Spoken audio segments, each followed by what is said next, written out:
네, 정치 현안에 대한 입장과 해법을 국회의원에게 직접 들어보는 파워 인터뷰.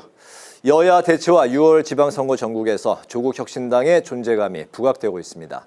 이해운 후보자 인사청문회 등 쟁점과 또 지방선거 계획에 대해서 서왕진 조국 혁신당 원내대표를 모시고 관련 말씀 들어보는 시간을 갖겠습니다. 어서 오십시오. 반갑습니다. 안녕하세요. 안녕하세요. 서왕진입니다. 네, 반갑습니다.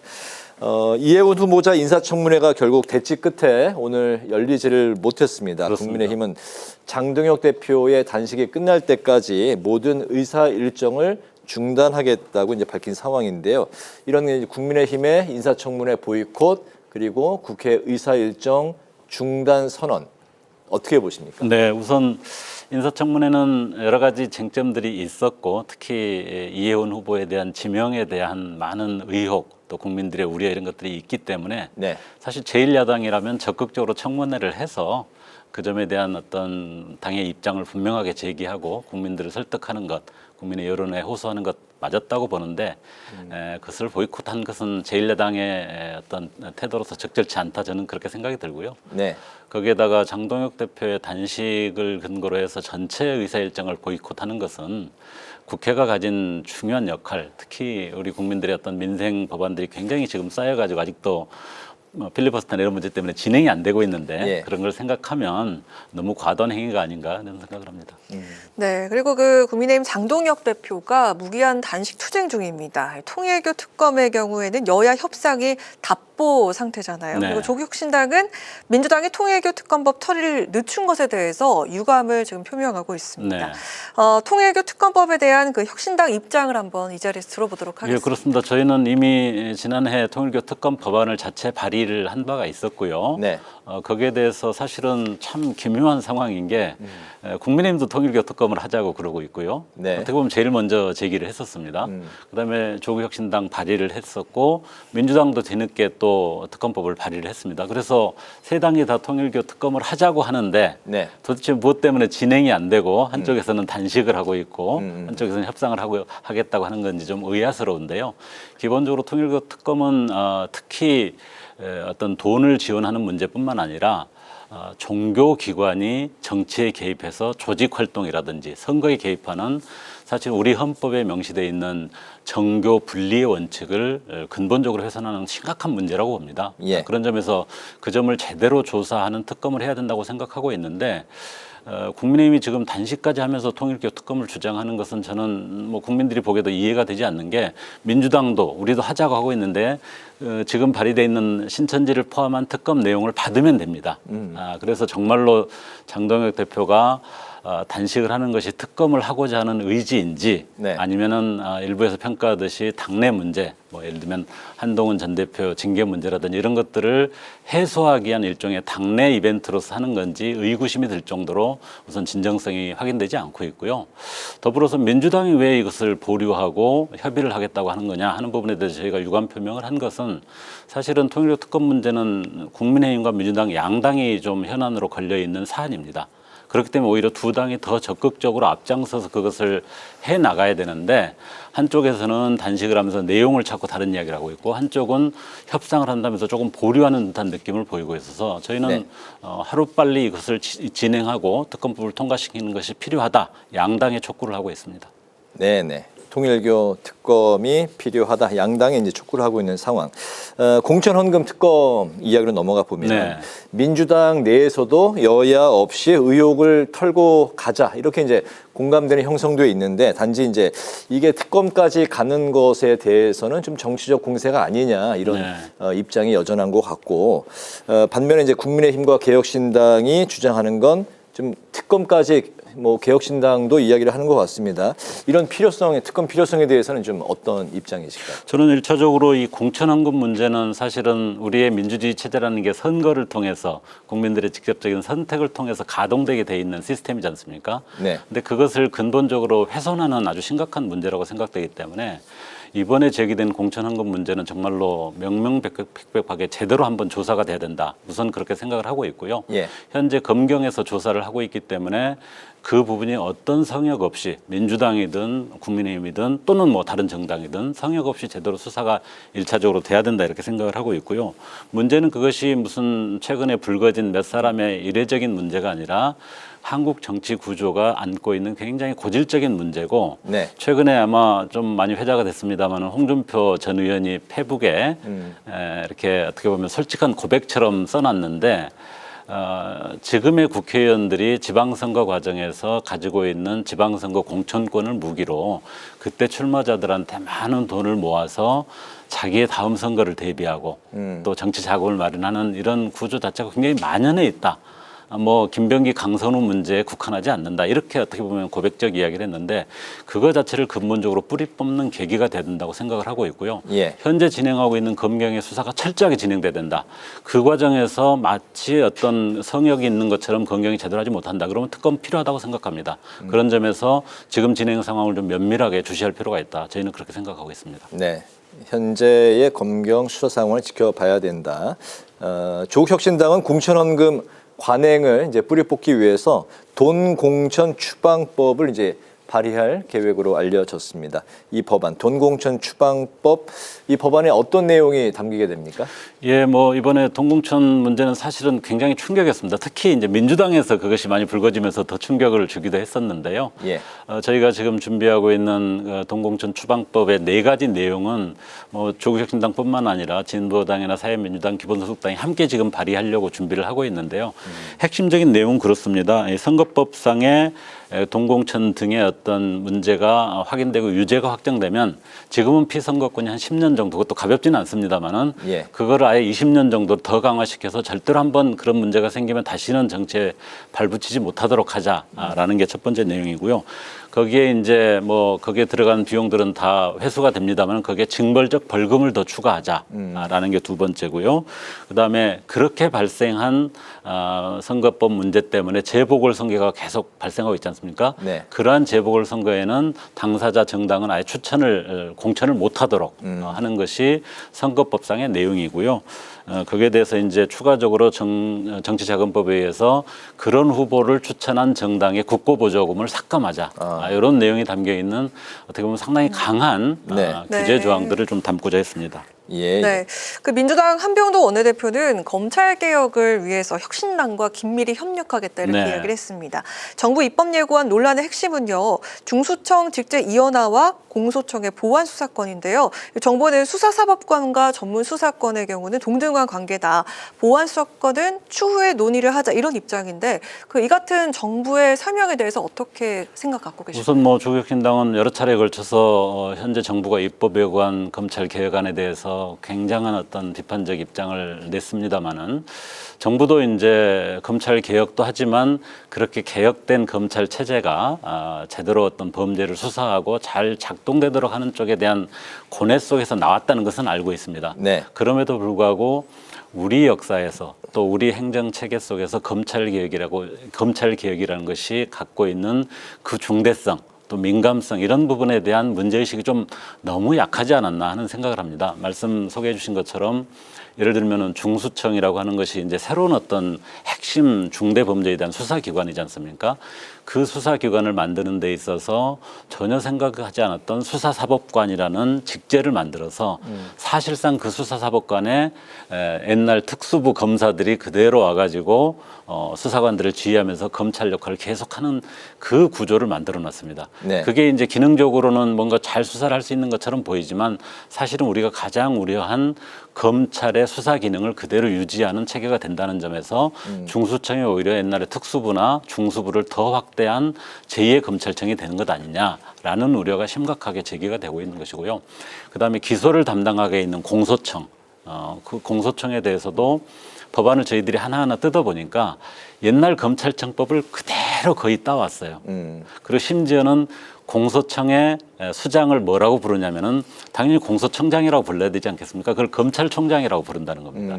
그럴 정도로 정부의 어떤 입법안에 대해서는 검찰 개혁에 대해서 우리 국민들이 안고 있는 절박함, 민감함 이런 것들에 대한 어떤 문제의식이 너무 약하고 기존의 어떤 검찰 체계를 계속 온전시키고 특히 형사소송법상에 있는 검사의 어떤 검찰의 수사 권한 자체가 아직 삭제되지가 않은 상황에서 그게 유지되다 보면은 네. 결국은 공소청과 중수청으로 나눈다고 하지만 더 강화된 검찰청 체계가 가는 것 아니냐라는 점들을 저희들이 제기했고 그 점에 대해서는 전면 재검토하고 새롭게 작성해야 된다. 저희는 그런 입장입니다. 네, 방금 말씀하신 대로 조국 대표도 정부 검찰개혁단의 전면 재구성 그리고 정부가 이제 수정하지 않으면 법안을 전면 폐기하겠다 이런 이제 방침까지 주장을 했습니다. 그렇습니다. 오늘 바로 발표했던 내용인데 네. 정부 검찰개혁단이 이제 안을 만드는 작업을 했는데 예. 그런 정도의 내용을 만드는 것은 상당히 검찰의 어떤 의지나 검찰의 입김에 영향을 받은 그런 어떤 측면이 있다고 보기 때문에 네. 완전히 새롭게 구성하거나 아니면은 해체하고 국회 입법으로 가는 것이 오히려 바람직하다. 저희는 그런 입장을 가지고 있습니다. 그렇다면 조국 혁신당이 구상하는 제대로 된 검찰개혁 그림은 어떤 걸까요? 1차적으로 공소청 지금 법안에서 기존 검찰 체계를 그대로 베낀 예를 들면 검찰총장이라고 하는 명칭에서부터 대공소청, 옛날엔 대검, 고검, 지방검찰청 이렇게 3단 체계로 만들었지 않습니까? 네. 근데 왜냐하면 옛날에는 수사와 기소를 다 한꺼번에 하고 있는 매머드 구조였는데 지금은 기소만 담당하는 공소청으로 됐는데도 불구하고 그 구조를 그대로 가져가려고 하는 것은 검찰 체계에 대한 어떤 과도한 틀을 그대로 유지하고자 하는 것이기 때문에 네. 일종의 고등검찰청 역할을 이야기하고 있는 고등공소청 자체는 아예 삭제를 하고 네. 공소청과 지방공소청 이렇게 2단 체계로 만들어갈 필요가 있겠다.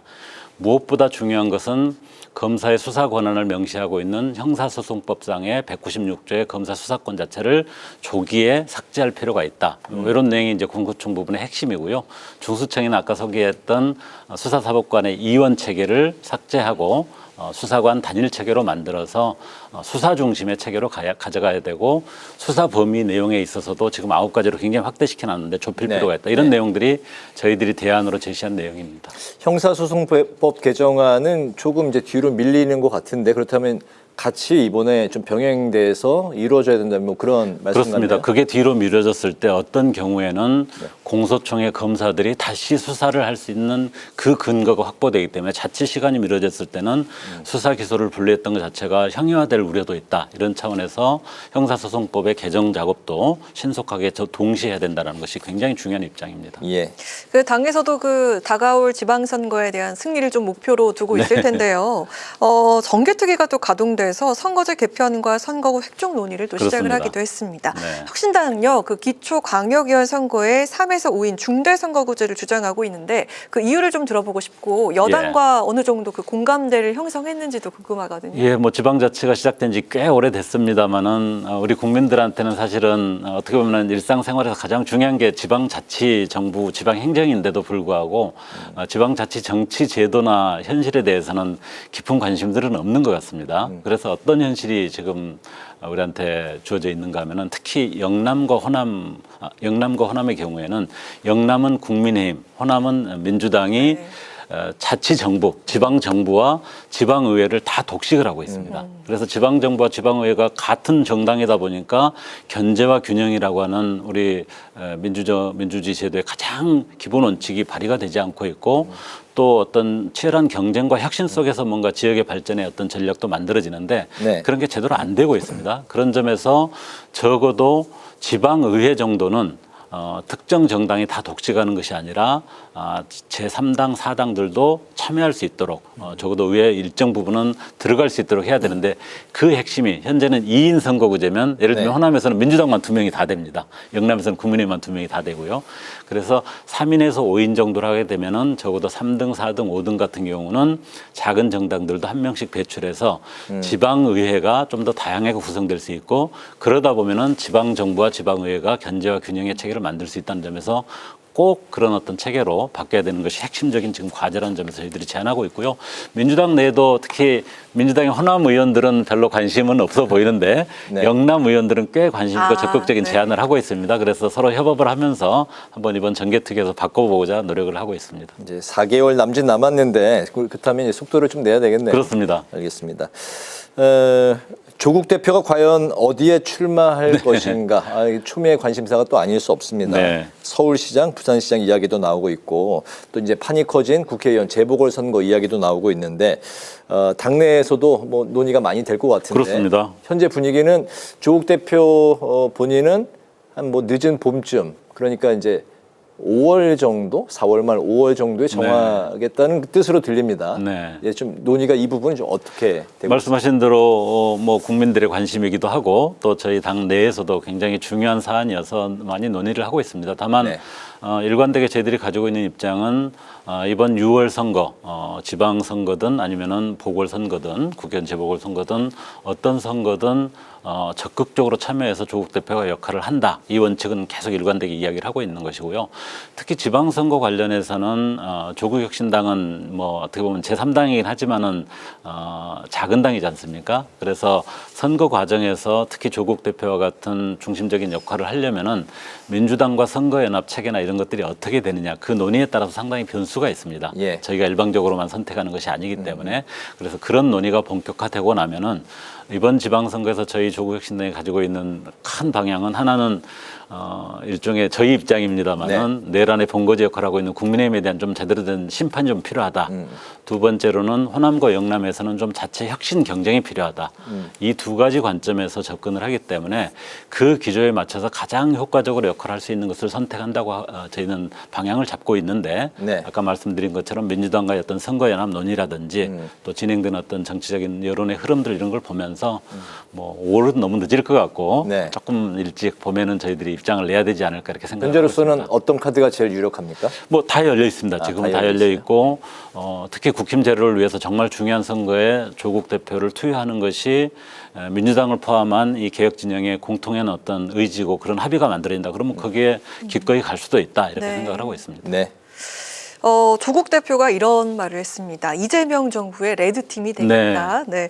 원내에서 조국혁신당이 앞으로 해야 할 그런 역할이 있을 텐데 어떤 게 네. 있을지 좀 들어보고 싶고요. 그리고 그 원내대표께서는 기후 전문가시지 않습니까? 네. 의정활동 계획이나 뭐 입법 계획들 좀 들어보고 싶고 또 올해 목표와 또 개인적인 또 각오 한번 들어보도록 하겠습니다. 네. 우선 민주당이 얼마나 저 마음으로 인정을 하고 있는지는 모르겠습니다만 조국혁신당 입장에서는 이재명 정부는 함께 만든 정부다, 함께 만든 대통령이다 이렇게 생각을 하고 있습니다. 그래서 이재명 정부가 내란을 극복하고 대한민국을 정상 궤도로 만드는 데 있어서 꼭 성공한 정부가 돼야 된다. 그리고 조국혁신당은 거기에 적극적으로 기여를 해야 되겠다. 이런 입장을 명확하게 가지고 있습니다. 네. 그렇게 하기 위해서도 민주당이 어떻게 보면 내부 식구이기 때문에 또 이야기하지 못하는 부분들을 저희들이 분명하게 비판도 하고 진단도 하는 레드팀 역할이 필요하다고 보는데 지난번에 있었던 내란 전담 재판부 논의라든지 이번에 검찰개혁 논의 같은 경우에서도 조국혁신당은 분명히 자기 역할, 자기 발언을 하는 것이 네. 이 정부의 성공을 위해서도 꼭 필요하다는 차원에서 그런 말씀을 드리는 것이고요. 뭐 그거는 이재명 대통령도 상당히 그 점에 대해서는 공감을 하고 있다고 저희들은 믿고 있습니다. 당 내부적으로는 사실은 이번 시점에서 가장 중요한 것은 정치개혁과제, 또 지방선거, 또 검찰개혁 등 주요 개혁과제들을 흐트러지지 않게 잘 가도록 원내를 잘 단도리 하는 것이 저한테는 굉장히 중요한 과제고요. 제 개인적으로는 말씀하신 대로 이제 기후에너지 분야를 담당하고 있고 또 상임위도 기후에너지 환경노동위를 지금 담당을 하고 있는데요. 윤석열 정부 시기에 너무 우리 재생에너지 산업 분야가 생태계가 완전히 무너졌습니다. 지금 그것을 굉장히 확대시키지 않으면 네. 기존에 있던 원자력이나 다른 전력 가지고서는 충분하게 탄소 중립을 실현하기 어려울 뿐만 아니라 지금 예를 들면 AI라든지 반도체와 같은 이런 산업에 전력을 공급하는 부분이 굉장히 부족합니다. 세계 모든 나라가 그래서 원전이나 이런 어떤 고정적인 전력도 사용을 하지만 재생에너지 분야를 획기적으로 강화하는 게 추세이기 때문에 그 부분이 우리 국가 정책에 잘 이행되도록 하는 데 있어서 제 개인적인 어떤 법안 발의라든지 예를 들면은 영농형 태양광 법안을 지금 발의도 하고 있고요. 네. 또 해상 풍력이 굉장히 중요한 분야인데 법안이 통과는 됐습니다만 이게 잘 실행되도록 하는 그런 역할들에 큰 관심을 가지고 있고요. 특히 호남 지역 또 지방에 많은 재생에너지들이 만들어지고 있는데 그 재생에너지가 있는 곳에 산업이 이전해서 지산지소, 에너지가 있는 곳에 산업이 잘 이전돼서 지역 균형 발전도 되고 재생에너지도 잘 활용될 수 있도록 하는 것. 이런 정책이 잘 실현되도록 하는 것이 저한테는 개인적으로 가장 중요한 숙제입니다. 알겠습니다. 오늘 파워 인터뷰 이제 마무리할 시간이 됐는데요. 지난 그 22대 총선 때처럼 조국 혁신당의 존재감을 부각시키기 위해서는 좀 어떤 게 가장 현재 이 상황에서 가장 중요하다고 보십니까? 짧게 들어볼 수 있습니까? 우선은 이번 지방선거에서 저희 나름의 어떤 역할을 잘 세워내는 것이 필요하다고 생각하고 있고요. 저희가 비전은 국힘 제로, 부패 제로 이렇게 두 가지 방향을 잡았습니다만은 그것에 걸맞는 좋은 선거 전략을 내서 다시 한번 또 선택을 받는 것 가장 중요하게 생각하고 있습니다. 알겠습니다. 오늘 시종 일과 온화한 잔잔한 미소로 인터뷰에 응해 주셨는데 부드러운 카리스마 그런 단어가 생각이 났습니다. 이제 파워 인터뷰 마치도록 하겠습니다. 오늘은 서왕진 조국혁신당 원내 대표를 모시고 여러 정치 현안에 대한 입장을 들어봤습니다. 오늘 말씀 잘 들었습니다. 네, 고맙습니다.